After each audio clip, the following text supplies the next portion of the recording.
Hello everyone, welcome to PW only IAS. दोस्तों, prelims नज़दीक आ रहा है, बिल्कुल इसमें कोई डाउट की बात नहीं है। एंड ऐसे टाइम के ऊपर एक क्वेश्चन स्टूडेंट्स के दिमाग में अक्सर आता है, या एटलीस्ट वो आपस में एक दूसरे के साथ ज़रूर डिस्कस करते हैं कि क्या एग्ज़ाम में एलिमिनेशन टेक्निक वर्क करती है या नहीं करती, है ना। ये बहुत ही डिबेटेबल क्वेश्चन है। I can understand your point and मेरी कोशिश रहेगी थोड़ा सा मैं आपको इसके बारे में थोड़ा बता पाऊँ। अब सबसे पहली चीज़ तो ना मैं आपको इसके बारे में थोड़ा सा क्वेश्चन कर दूँ।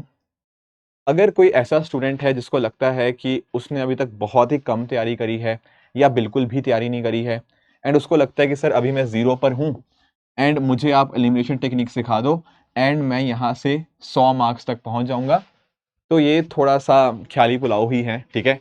तो इनको ना ही बनाया जाए तो बढ़िया है। पर इतना ज़रूर है कि लेट अस से आज के समय अगर आप लेट से 70 या 80 के आसपास हो एंड इसको आप यहाँ पर थोड़ा सा इंक्रीज करना चाहते हो, लेट से 15 20 25 नंबर इंक्रीज करना चाहते हो, तब वहां पर आपको एलिमिनेशन टेक्निक कुछ हद तक हेल्प कर सकती है। कुछ एक ऐसे एग्जाम्स होंगे, मतलब जैसे 2023 का पेपर था जहां पर ये टेक्निक थोड़ी कम लगती है। कुछ एक ऐसे एग्जाम्स रहेंगे 2022 2021 2020, इवन कुछ हद तक 2024 जहां पर ये थोड़ी सी ज्यादा लगती है। तो इसका रेंज वेरी हो सकता है। किसी एग्जाम में हो सकता है लगे, किसी एग्जाम में हो सकता है ना लगे, किसी एग्जाम में कुछ हद तक लगे, है ना। तो ऐसा कह सकते हो किसी में 3-4 क्वेश्चन हो सकता है, किसी में 10-12 क्वेश्चन भी सॉल्व किए जा सकते हैं यूजिंग एलिमिनेशन टेक्निक। बट मैं फिर से आपको एक बात बोल दूं कि अगर आपको लग रहा है कि जीरो या बहुत कम नंबर से 20-30 नंबर से आप 100 तक ले जाओगे, ऐसा बिल्कुल भी नहीं है। ये आपका बेसिक इंक्रीमेंटल एडिशन हो सकता है। इसको अपनी एक कंप्लीट तैयारी प्लीज मत सोचना। अब इसका रीजन पता क्या है? इसका रीजन सिंपल सा ये है कि देखो, यूपीएससी क्लियर करने के लिए आपको सबसे पहले तो हार्डवर्क चाहिए ही चाहिए। बिना हार्डवर्क के तो ये एग्जाम हो ही नहीं सकता, इसमें कोई डाउट की बात है, होनी नहीं चाहिए। पर इस हार्डवर्क के साथ थोड़ा सा आपने अगर अपनी नॉलेज बेस को थोड़ा सा अच्छे से इस्तेमाल किया, अगर थोड़ा सा आपने इंटेलिजेंस दिखाई एग्जाम के अंदर सही ढंग के अंदर, तब जाके क्या हो सकता है, आपके थोड़े से मार्क्स आप एक्स्ट्रा बूस्ट अप कर सकते हो। तो ध्यान रखने वाली बात यह है कि बिना हार्डवर्क की ये चीज नहीं होगी। हार्डवर्क आपने किया हुआ है, अपनी जो बेसिक बुक्स है उनको पढ़ रखा है, पर उसके ऊपर एक हल्का सा एज चाहिए आपको। वो एज आपको यहाँ पर ये टेक्निक आपको दे सकती है। मैं फिर से वर्ड इस्तेमाल कर रहा हूँ, दे सकती है, क्योंकि डिपेंड करेगा एग्जाम टू एग्जाम के ऊपर। तो कुछ एक मैं आपको चीजें बताऊंगा, कहाँ कहाँ पे ये चीजें हमें देखने को मिली पास्ट के अंदर, कहाँ कहाँ पे नहीं देखने को मिली वो भी आपको बताऊंगा। अब होता पता क्या है, जैसे लेट्स से कि आपके पास कोई क्वेश्चन है एंड वहां पर ऑप्शंस कुछ इस तरह से है कि how many statements are correct. Question क्या है? How many statements are correct. अब यहाँ पर ना एलिमिनेशन निकालना थोड़ा सा काफी, मतलब थोड़ा सा नहीं बल्कि काफी मुश्किल है।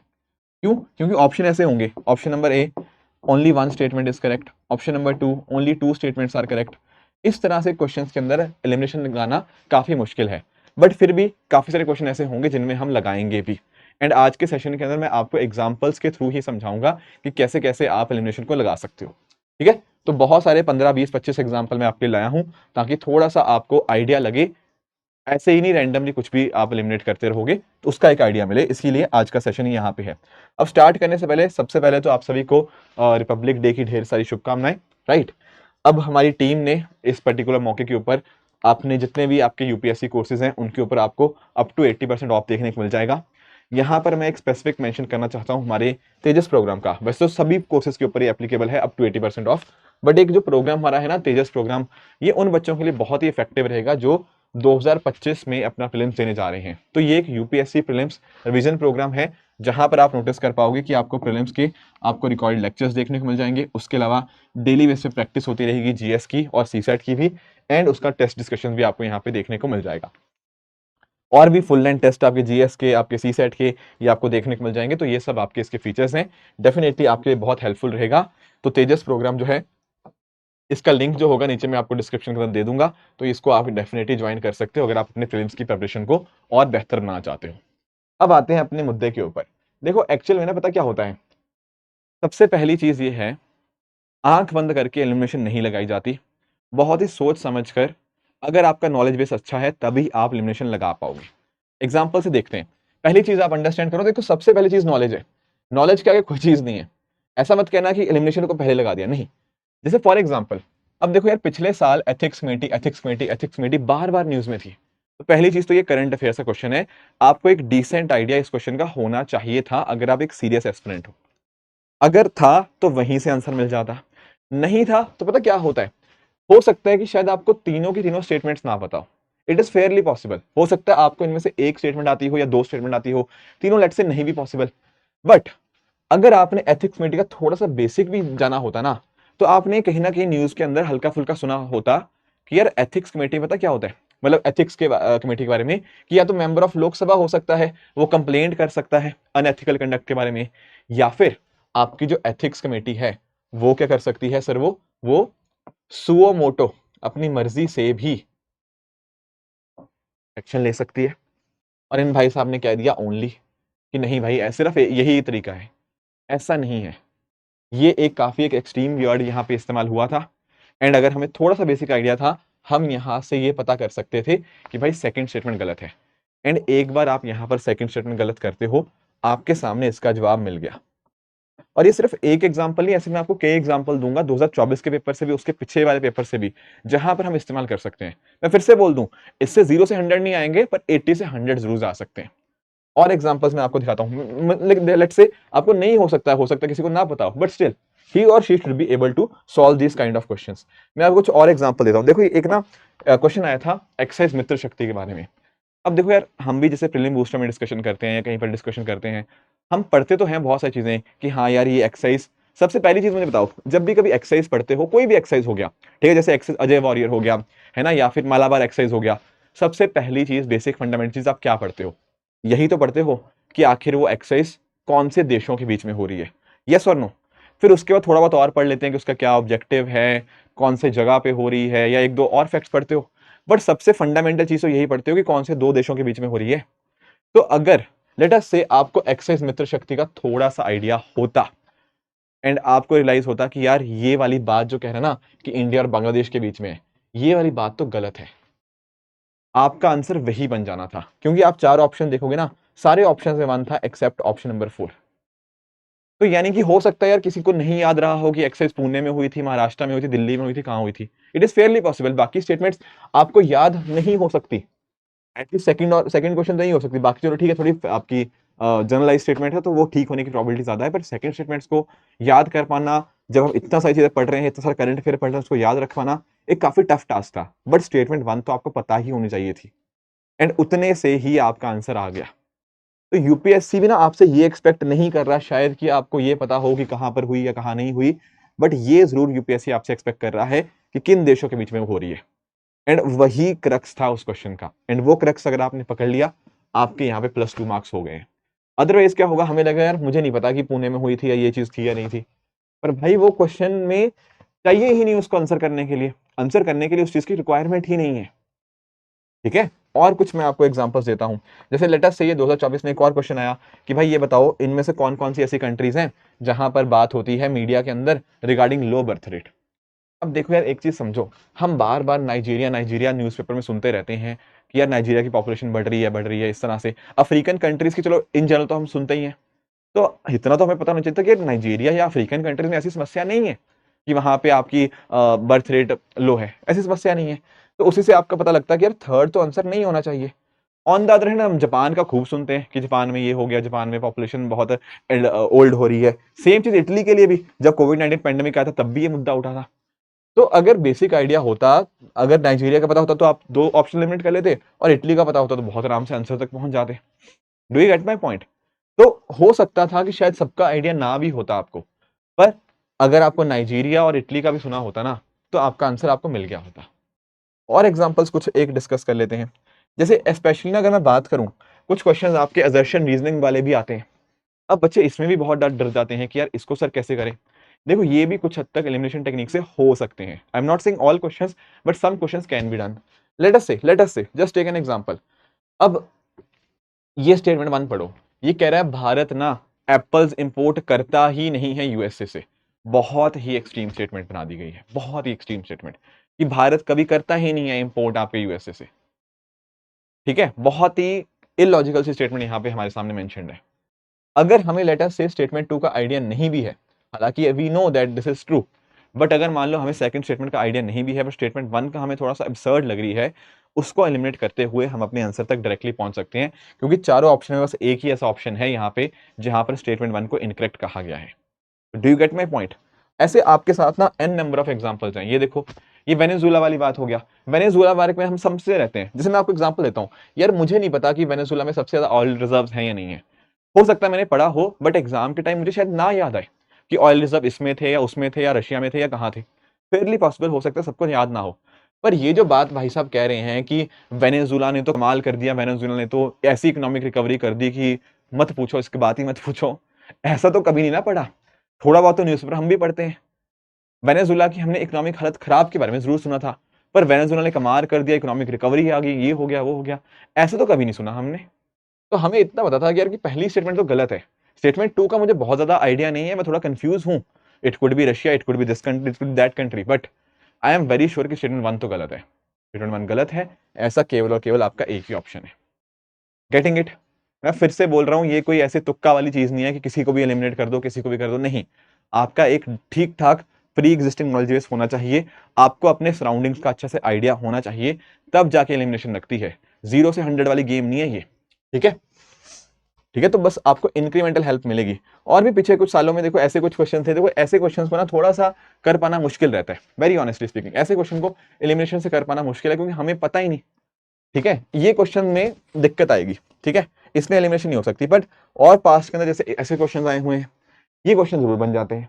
जैसे मैं आपको एग्जांपल देता हूं, अगर आपने जैसे मेंस के अंदर ना आप ये टॉपिक पढ़ते हो अपना कंटेम्प्ट ऑफ कोर्ट के बारे में, अक्सर डिस्कशन होता है कंटेम्प्ट ऑफ कोर्ट, और वहां पे आप पढ़ते भी हो कि हमारा जो पार्लियामेंट का एक्ट है, कंटेम्प्ट ऑफ कोर्ट एक्ट, उसके अंदर बताया गया है क्रिमिनल कंटेम्प्ट क्या है और सिविल कंटेम्प्ट क्या है।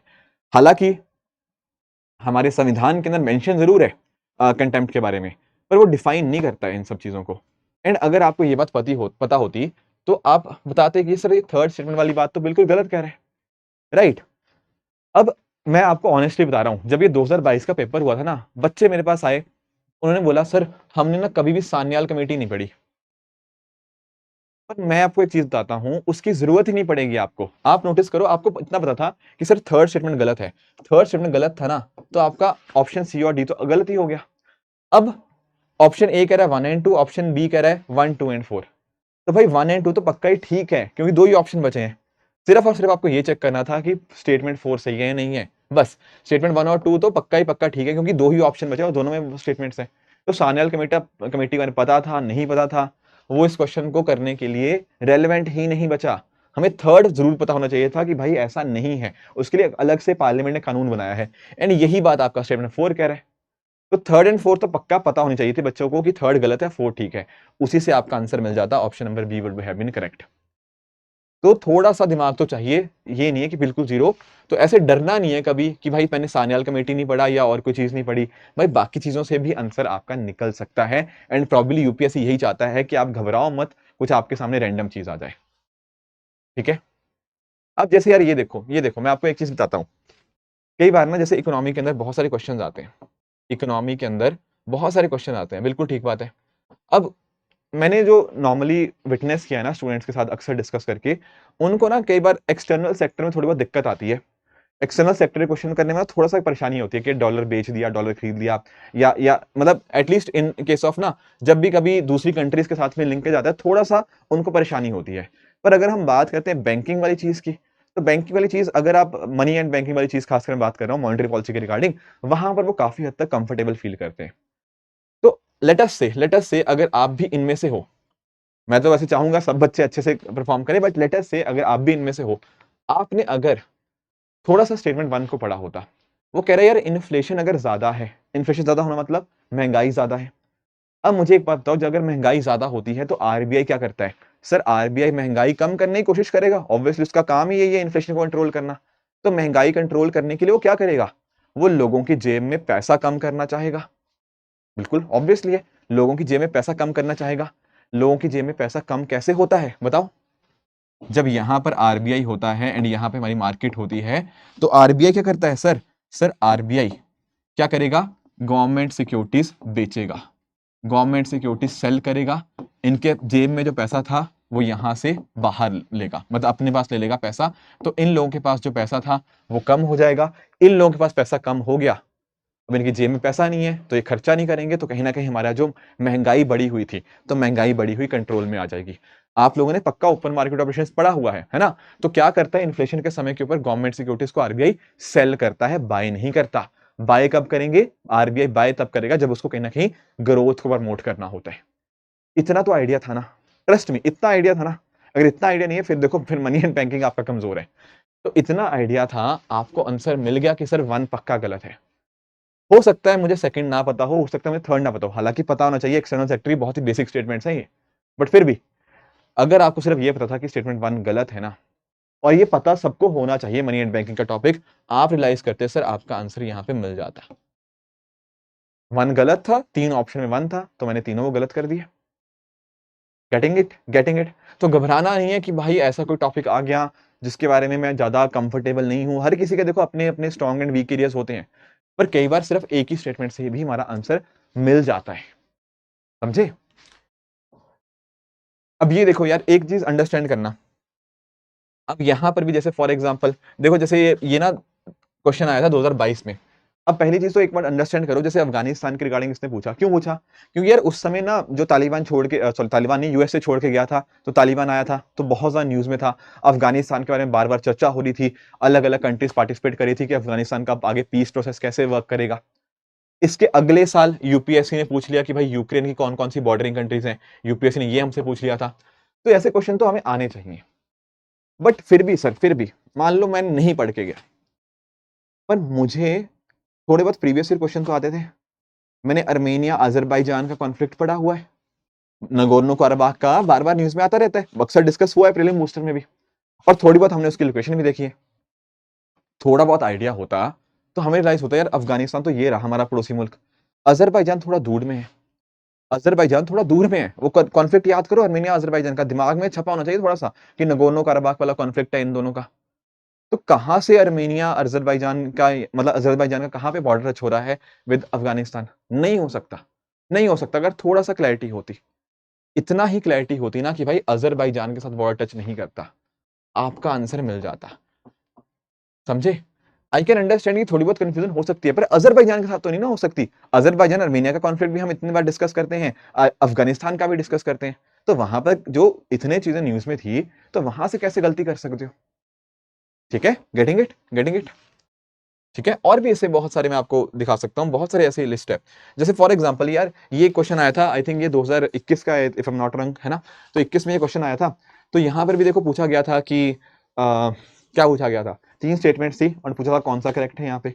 देखो यार, जब भी आप संविधान पढ़ते हो, संविधान मतलब आप लक्ष्मीकांत पढ़ते हो, पॉलिटी की बात कर रहा हूँ, जब भी आप पॉलिटी पढ़ते हो तो कहीं पर भी आपने आरबीआई का नाम सुना? आप लोग पढ़ते हो ना इतने सारे आर्टिकल, आर्टिकल 324 पढ़ते हो, आर्टिकल 312 पढ़ते हो, आर्टिकल 148 पढ़ते हो, कभी आरबीआई का नाम सुना? सर पॉलिटी में नहीं सुना, इकोनॉमी में तो सुनते हैं बिल्कुल। तो अगर ये बात आपको पता थी, ये कह रहा है कि संविधान के अंदर कुछ ऐसी बातें कही गई हैं, कुछ ऐसे प्रोविजंस हैं जो कहते हैं कि सेंट्रल गवर्नमेंट दिशा निर्देश दे सकता है आरबीआई को इन पब्लिक इंटरेस्ट। आपको फटाफट आता सर ऐसा कुछ मैंने पढ़ा ही नहीं पॉलिटी के अंदर, तो how can this be right? ये आरबीआई एक्ट के अंदर है, संविधान के अंदर तो ऐसा कुछ भी नहीं था। आई एम श्योर वैसे आपको स्टेटमेंट 1 और 3 भी पता होगी, I am pretty sure about it. But let us से कोई बच्चे को नहीं पता थी, बट सेकंड तो पता थी भाई, सेकंड तो पता थी, तो वहां से ये क्वेश्चन किया जा सकता था। ठीक है, ऐसे और भी बहुत सारे क्वेश्चन है, आप चाहते हो तो मैं आपको ये पीडीएफ भी शेयर कर दूंगा, बहुत सारे यानी यहाँ पे आप सामने क्वेश्चन लाया था। बट मेरे कहने का पॉइंट, पहली बात तो आप ये समझो, पहली बात तो बिल्कुल ना ये दिमाग में मत रख लेना कि बहुत सारे क्वेश्चन ऐसे हो जाएंगे, नहीं। एक सर्टेन लेवल तक ही हो सकते हैं। आपको भी लगेगा कि सर ये तो बहुत ही बढ़िया चीज है, मैं तो सारे क्वेश्चन में ही कर लूंगा, नहीं भाई ऐसे नहीं होता है, सारे क्वेश्चन में नहीं लगती हैं। सबसे पहले आप बेसिक फंडामेंटल चीज आपकी नॉलेज है, उस नॉलेज के ऊपर आपको जो मदद करेगा कुछ हद तक वो है एलिमिनेशन टेक्निक। क्योंकि पॉइंट पता क्या है, क्वेश्चन 100 होते हैं, बिल्कुल सही बात है। इवन अच्छे बच्चों को बहुत ज्यादा क्वेश्चन नहीं आते होते, ऐसा नहीं हो सकता कि उनको 100 में से 60 65 70 क्वेश्चन आते होंगे, नहीं। वहां पर एग्जाम के अंदर हमें कुछ हद तक अपने नॉलेज के बेसिस के ऊपर, कुछ एक चीजें जो हमें कहीं ना कहीं पढ़ी होती हैं करंट अफेयर्स या कहीं और के ऊपर, उसके बेसिस के ऊपर कुछ एक स्टेटमेंट्स को सही और कुछ एक स्टेटमेंट्स को गलत मानना पड़ता है। वहां पर हमें एलिमिनेशन टेक्निक मदद करेगी उन एक्स्ट्रा मार्क्स को गेन करने के लिए। समझे? अब एक चीज दिमाग में आएगी, सर तो मैंने आपसे थोड़ी बहुत सीख ली, 10-12 क्वेश्चन आपने प्रैक्टिस करवाए मुझे, एक काम करूंगा, अब 25 मई को पेपर आएगा, मैं जाके कर दूंगा elimination technique. The answer is no, ऐसे नहीं होता है। समझो इस बात को, जब तक आपने किसी चीज की प्रैक्टिस नहीं करी, एग्जाम में वो चीज बैकफायर भी कर सकती है अगर आप रैंडमली एलिमिनेशन करने लग जाओगे। What I would suggest to you is, आपके सामने प्रीवियस ईयर क्वेश्चंस होंगे, 24 का है, 23 का है, या जैसे भी आप टॉपिक वाइज क्वेश्चंस कर रहे हो, ट्राई करना क्या उनमें आपसे एलिमिनेशन टेक्निक लग पा रही है या नहीं लग पा रही। हो सकता है कुछ बच्चों से ना लगे, आई कैन अंडरस्टैंड, उनकी नॉलेज बेस इतना अच्छा होता है, they don't find this too much exciting, that is perfectly all right. और जिन बच्चों को लगता है वो भी प्लीज प्रैक्टिस जरूर करना। एक बार आपको लगता है कि हाँ यार ये वाली एलिमिनेशन टेक्निक थोड़ी सी मेरी गट फीलिंग वाली चीज है, ये मैं वर्क अराउंड कर पा रहा हूँ प्रीवियस ईयर क्वेश्चंस के अंदर भी, एंड कुछ एक जैसे अब हमारी जैसे मॉक टेस्ट सीरीज आएगी उसके अंदर भी मैं कर पा रहा हूँ। अगर आपको लगता है कि this is actually helping you in order to gain a few marks, तब फिर आपकी एक बार प्रैक्टिस हो चुकी होगी, तब आप उसको फिर रियल एग्जाम में ट्राई करिएगा। अगर नहीं लगता कि नहीं सर ये मुझे नहीं मजा आया, मैं नहीं इससे मार्क्स अपने बढ़ा पा रहा, मैं वैसे ही ठीक था, तो परफेक्टली ऑल राइट, तो वही आप टेक्निक इस्तेमाल करिए। ठीक है, एग्जाम में ऐसे रैंडमली जाके अगर आप बिना प्रैक्टिस करने लग जाओगे तो ये टेक्निक पक्का बैकफायर करेगी। बट अगर हमें लगाना आ गया कि कैसे इसको लगाते हैं, कैसे इसको इंप्लीमेंट करते हैं, तब आपको ये कुछ एक्स्ट्रा मार्क्स गेन करने के अंदर यहाँ पे मदद भी कर सकती है। राइट, तो ठीक है, तो करिएगा, ट्राई करिएगा, बताइएगा मुझे आपको कैसा थोड़ा समझ आया नहीं समझ आया। बाकी मिलते हैं फिर कभी और वीडियो के अंदर, इस तरह से आप भी अपने एंड पे हार्डवर्क करिए। Thank you so much for joining, all the very best.